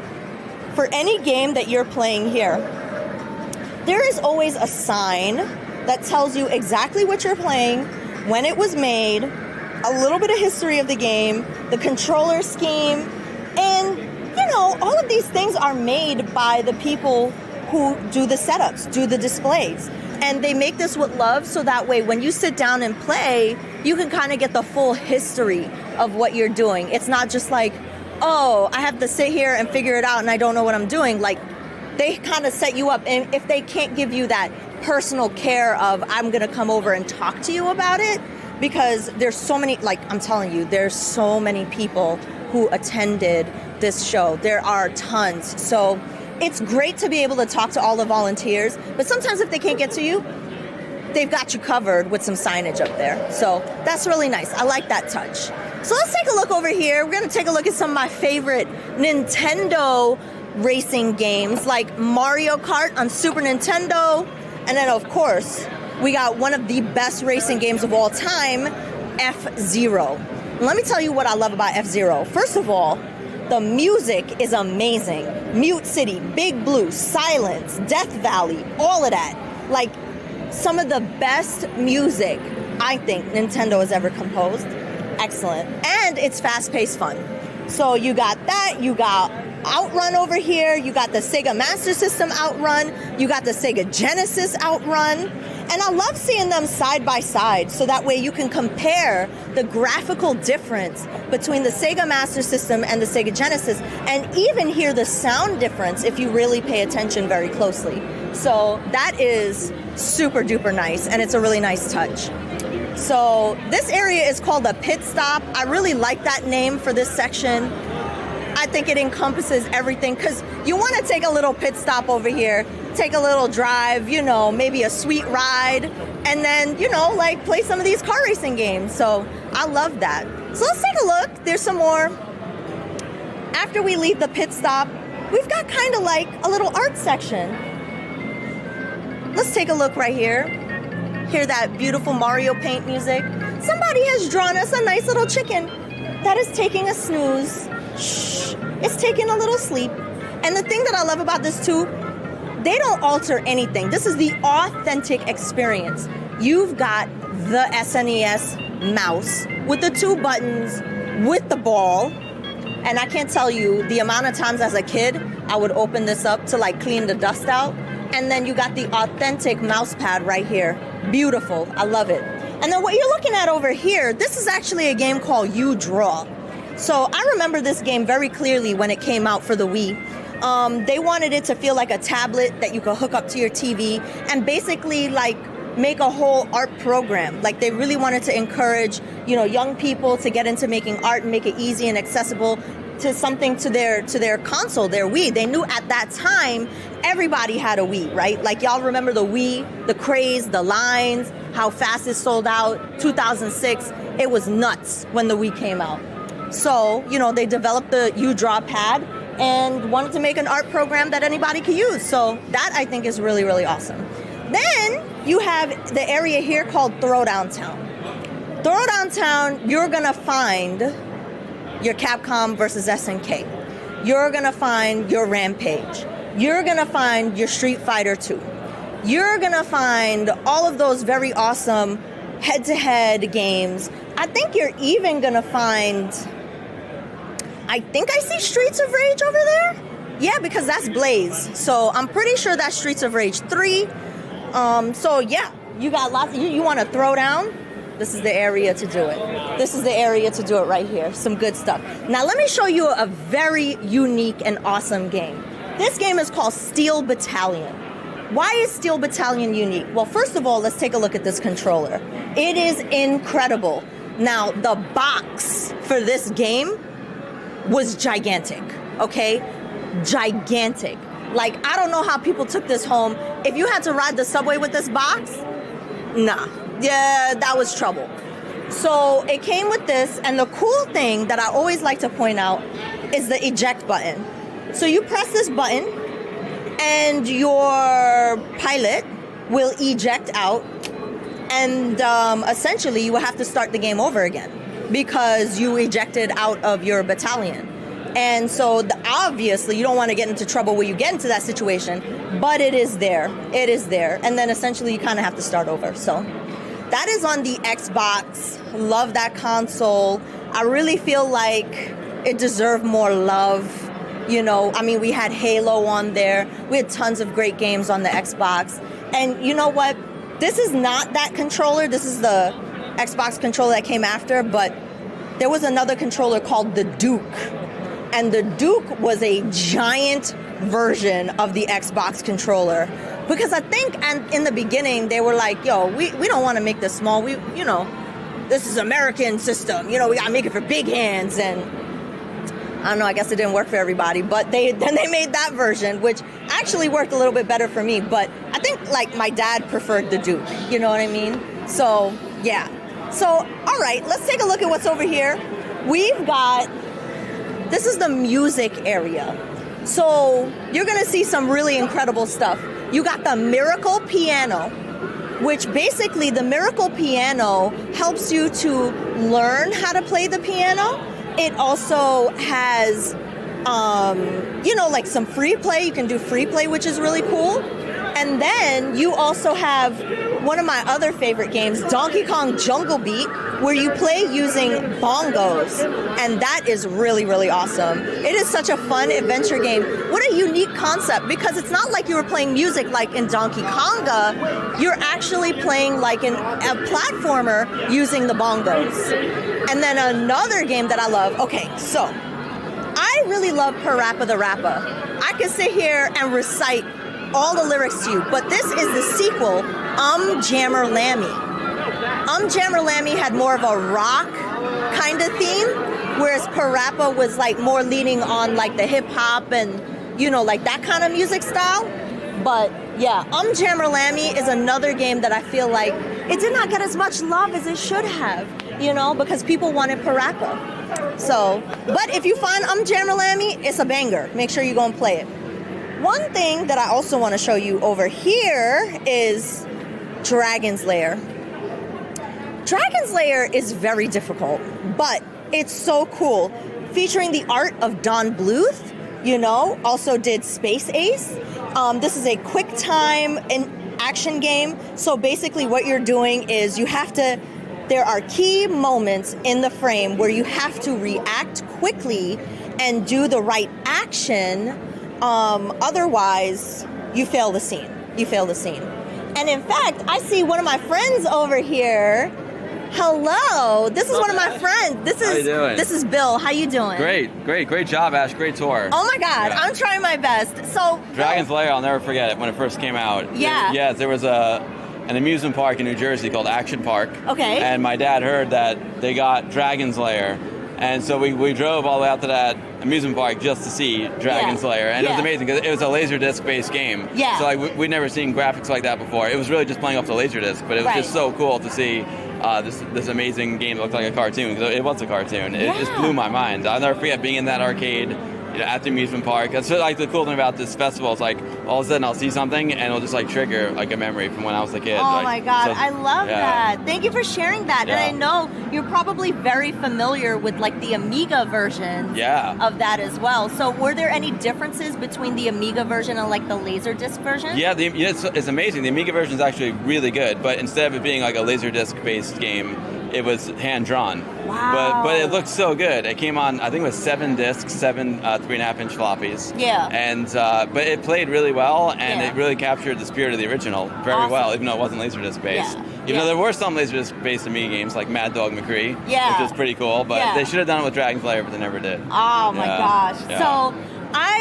So first of all, I'm really happy that I'm getting to share the camera space with you, Bill, because I learned so much about the Amiga from Bill. Bill streams Amiga games every Sunday and is a really incredible person that, does so many amazing things on Twitch. We were in the Amiga section earlier, but are there any other things that you are excited to see in the show floor here today? There's so many. Well, some of them went way back. I saw the ColecoVision Telstar Arcade, Nice. which was the first video game console I ever owned. My dad got it first in 1977. Yeah. So as soon as you see that, it just brings back memories of being in the basement. I love playing the game. That was a really cool one. Yeah. There's so many. I saw just even seeing the original Diablo was Oh really my God, neat. Yeah. right? Yeah. So cool. And the other thing that's amazing is the LAN party. Yeah. Because that's what we used to do. We used to literally take our CRTs, put them in the backseat of our car and meet at a friend's house and then network all of our computers together. And it was a big effort. It was a really big effort. Yeah. And people don't really do that anymore. Everyone plays online now. Yeah. But when you come to a show like this and you can actually sit down in a LAN, Yeah. and you can be right next to the person. Yeah. And that's because there's good trash talking that happens. So, Oh my God. But it's a really cool experience. Yeah. Young folks play online, but they probably haven't experienced playing together in a room. Yeah. So that's a really cool thing that I saw here. We used to play Unreal Tournament and Duke Nukem 3D. Oh, Yeah. the best, the Yeah. best. I Yeah. mean, who doesn't like trash talking in person? Like, so it's different when you have to do it over the mic, but I feel like when it's in person, it'd be like, rib each other a little bit. It's a little bit different. Yeah, Well, getting together like in person is it's a different experience. Yeah. It's the best. You can't Yeah. replicate. That's Yeah. coming to a show like this is really cool. I saw like even just the original Nintendo. You know, I saw a lot of Vectrex. Ooh, Vectrex. Which is one I never had back then. Like, Yeah. I never even really knew about Vectrex. But that's Yeah. cool because you have vector graphics in a home console, which is like really rare. Yeah. Because playing a vector game on a CRT is not quite the same. Yeah, So. absolutely. In Yeah. fact, somebody that I met with earlier in the show said that there's a vendor here with brand new Vectrexes in the box. That's insane. That's so, insane. yeah, it's nuts. Well, thank you so much, Thanks, Bill, for Ash. taking Great the time tour. to talk. Great Yeah, tour. thank you, I thank learned a you. lot by looking over your shoulder. Oh my gosh, oh my gosh. Yeah, so enjoy the show. So yeah, there's so many cool things, so many cool people to meet, so many cool people to talk to. And you know what I really love is hearing people's personal experiences. Like, oh my God, I saw this computer and we had it as a family back then and it brought back all these memories of me playing a game, or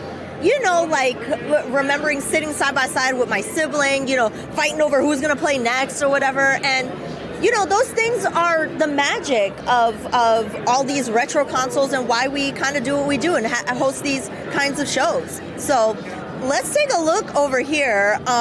You got Full Motion Frenzy. So I'm guessing this is a FM. Oh, this is Night Trap. Night Trap, chat. Night Trap. Have you ever played Night Trap?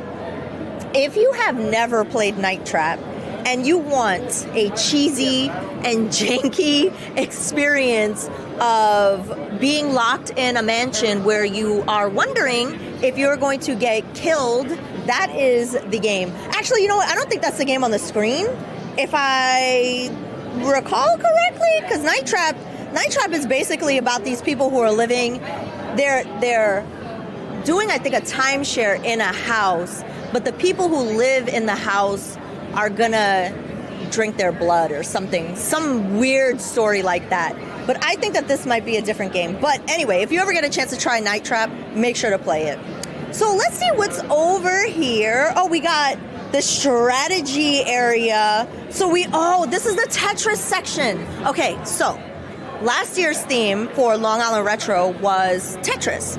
So I'm guessing that they still have some of their cool stuff to showcase from last year. So we got Wordtris, we've got Tetris Attacks, we've got another version of Tetris over there on the Nintendo 64. I think that's Tetris Worlds. Oh no, Tetris Challenge. We've also got, I think, the very not talked about enough. There's the Famicom Tetris, but Hatris. Hatris is so fun. I really love that game. So if you've never tried it, it's really cool. It kind of reminds me a little bit of Yoshi's Cookie, if you've never played that. So yeah, that one's really cool. And then we have the Super Game Boy Tetris. So you've got the classic black and white screen from the Game Boy, and you hook up the Super Game Boy cartridge and then put your Game Boy Tetris cartridge so you can play, which is really cool. And then you got Tetris Sphere, which I don't think I've ever played that. But one thing I would like to call out here is the purple see-through N64 controller. I really wish they would bring see-through back for technology, because I want a phone case that's see-through clear. I want some more like peripherals that's see-through clear. You know, like I don't know, there's something about it that's like 90s, but also really, really cool. But I don't know, I like seeing the insides of how my technology works. I think that's awesome.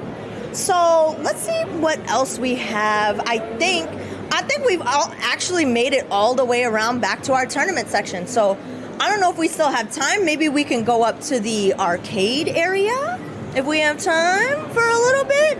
Or maybe take a look around and see if there's any other areas around here that we might not have seen.